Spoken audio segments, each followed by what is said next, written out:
Well, to get a bit more analysis now, let's bring in France 24's international affairs editor, Angela Diffley. Angela, despite that forward movement, this counteroffensive is going very slowly.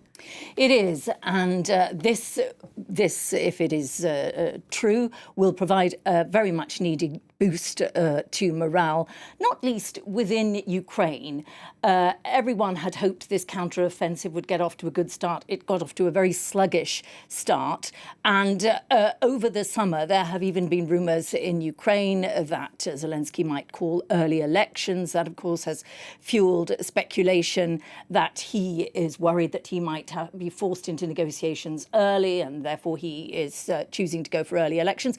Has to be said, the constitution would have to be changed because they're in a state of emergency, so they wouldn't be able to hold elections that quickly. It might look like a very cynical move. A lot of Ukrainians are outside the country. There are lots of people fighting, so it's unlikely. But the fact that those rumours were there, and the fact that it was felt that Zelensky, speculation was that he might be worrying about the progress of the offensive, gives an indication of some nervousness within Ukraine over this. It's true that the Ukrainians tried to hold off this offensive as long as they could. They knew they would need air superiority, and so they tried to delay it as much as possible. They have also been using tactics which involve trying to put their men in the way of harm as little as possible, using electronic warfare and other means.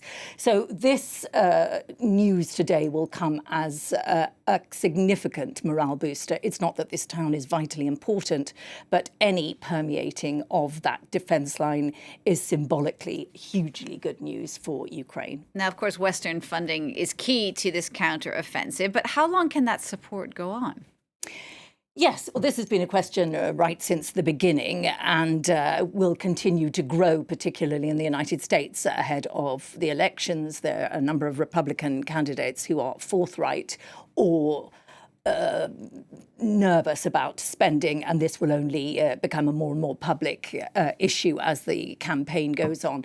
A poll done by CNN in early August showed that 55%, and that's the first time there's been a slight majority, 55% of those polled said they did not approve of Congress approving a further tranche of spending for Ukraine. And of those, 72% of those who identified as Republicans said they would not approve.